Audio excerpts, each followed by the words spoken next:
Jai Baba, and my love in Baba to all Baba lovers. I would like to introduce my daughter Shireen. And since the Luck brothers have practically twisted my arm into saying a few words, I would like to tell the story of how Shireen was born.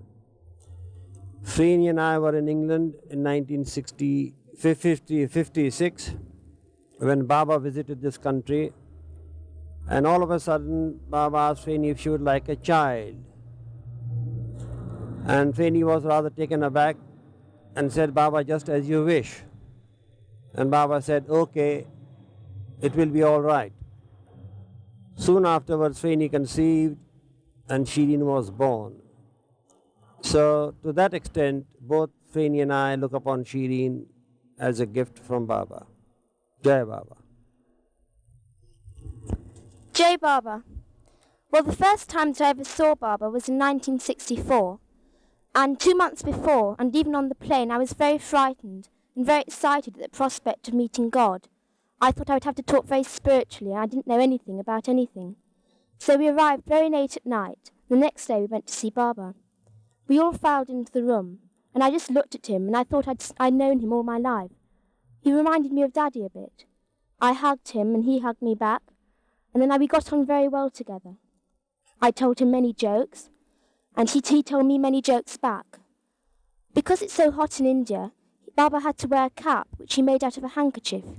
He used to tie 4 knots at each end, and I used to put it on him. Then he'd put one on me. Then we'd go out into the garden and see Mustan, his beautiful dog.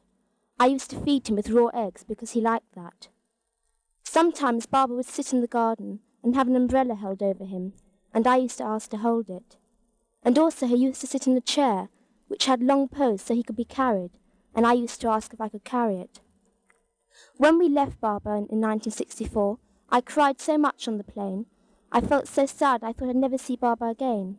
But then we went again in 1968.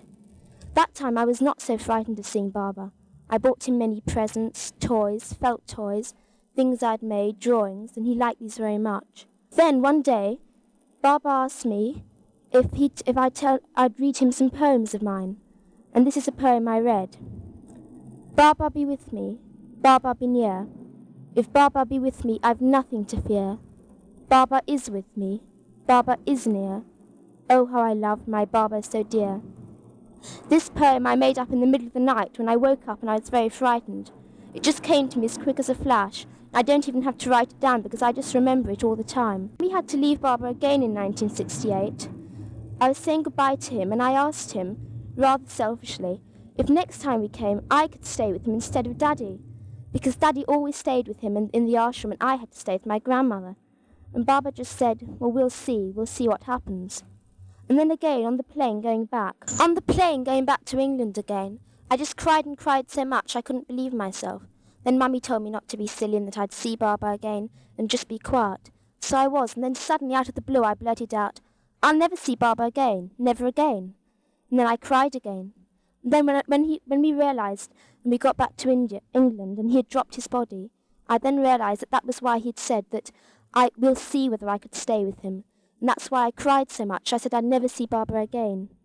When I got back to England, I remembered so many things that I'd done with Baba. One of the very clever things I thought I'd done was that in the afternoon Baba always wanted to have a rest, and no one was allowed to disturb him. And Dr. Goher, she was quite small, had a bicycle, so she could go round the ashram on her bicycle and not use her legs so much. So I used to ride this bicycle, and I found a very clever route to Baba's room. And I used to go up on the bicycle and peep through his room. And I used to think he was asleep, but rarely he'd see me, and he'd call me in. And then he'd tell me jokes, and I'd tell him jokes. Then I'd go out very smug and tell everyone that I'd seen Baba, and I was the only one allowed to see Baba. Well, I came out feeling very smug that I was the only one who was allowed to go and see Baba, and I told everyone that I was very special, and Baba only allowed me in. And then when we were in England again, I remember one thing that Baba told me, and it's stuck in my mind ever since. The last time I saw him, he said to me, do you know what will make me very happy? And I said, well, by loving you more and more, Baba, and by obeying you more and more. And he said, no. He said, by being happy yourself. You be happy, and that will make me happy. And that's really just kept in my memory for so long, and I'll never forget it. And when we were in England, I used to write to Baba practically every day. And I used to write on pink paper because he liked the colour pink so much. And I used to draw lots and lots and lots of hearts and write with millions and millions of kisses. And he used to write back via money, auntie. And I felt so happy that he used to bother to write back and used to read my letters. And every day I used to write to him. And I used to change a paper sometimes to purple and sometimes to pink. And I used to feel so happy. And at school, I used to take the letters to school sometimes and write them at school. And my friends used to say, "Who are you writing to?" And I'd say, "I'm writing to God." And they'd say, "Well, can we write to God?" And I said, "No, only I can write to God." And I used to feel very smug. And everyone used to think I was mad at school because I used to write to God, and they thought that I was very stupid and very babyish. And I said to them that you're the mad ones, and you're very babyish, and you just don't know who God is. And I used to show them all the hearts and all the lovely letters that I'd written to Baba, and I felt terribly happy and terribly special. And I just loved Baba more and more as time went on. J. Baba.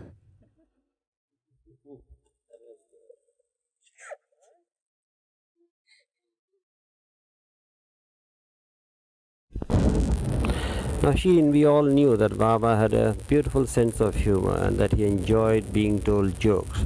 And you said earlier that you had told him some jokes which he seemed to enjoy. Do you remember any particular joke which he enjoyed much? Well, I remember the joke that he liked best, and in fact it was the first joke that I told him. It was a joke about God and the devil. And it began, there were two little boys who were very naughty. They used to steal apples and pears and things from orchards. And there was this very big cemetery with a very big wall over it. And on the other side of the wall in the cemetery there were these beautiful apple trees. So these boys saw the apples, and they thought, aha, well, we'll go and pinch some apples. So they got a sack each, and they climbed up the wall, and they got over the wall, and they filled their sacks right to the top with apples. Then they climbed down again. They're walking down the road, in fact running, trying to get away as fast as they could. And one boy said, "You've got more apples than me." And the other boy said, "No, I haven't." The other boy said, "Yes, you have." They started arguing. So then, about 5 minutes later, and one boy said, "Well, let's go back to the cemetery and count the apples out fairly." So the other boy agreed, and they walked back, climbed over the wall. As they were climbing over the wall, 2 apples dropped. So one boy said, "Well, what about those 2 apples?" And the other boy said, "Well, we'll count them out later."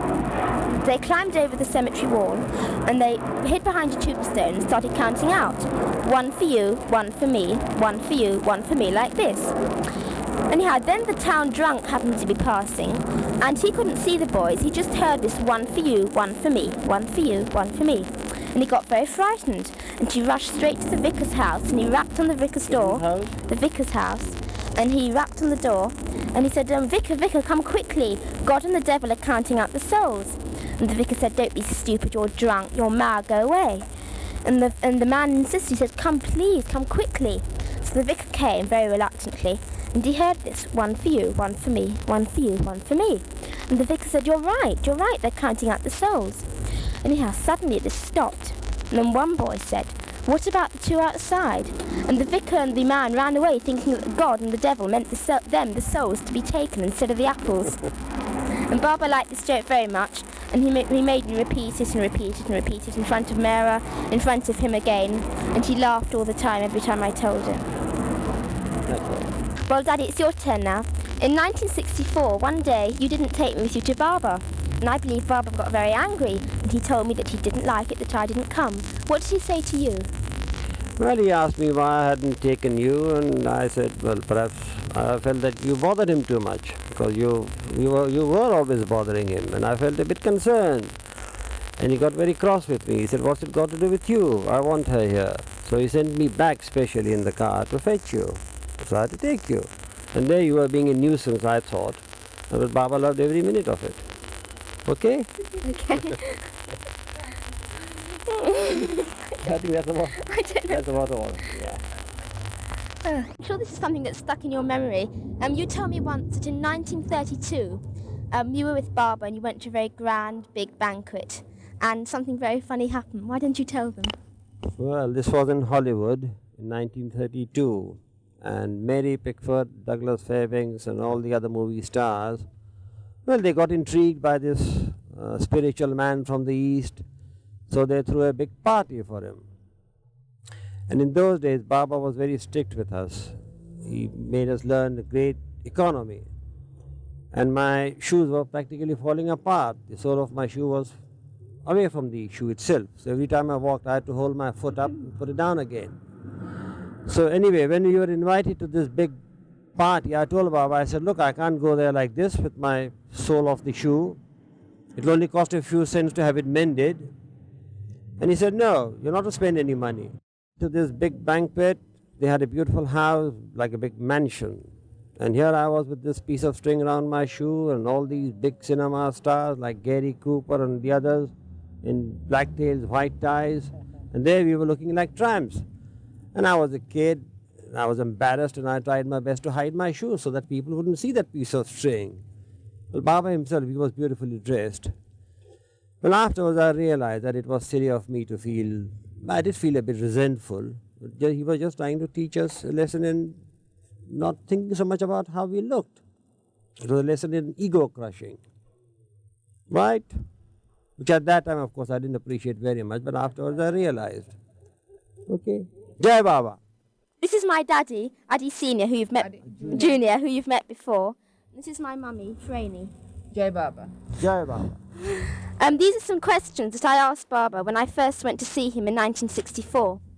I went to India, and I'd seen creepy crawlies and other horrible creatures before, but never scorpions and snakes and other horrible things. So I was very frightened of them, I always have been. And I asked Baba, why were they made? What are they here for? And he said, well, if they weren't made, nobody'd be frightened, and therefore some people wouldn't even think of God. At least this makes them think of God. And another thing I asked Baba was, which is high up? Sky, clouds, stars, space, the universe? And he said, I'm the highest of them all. Jai Baba.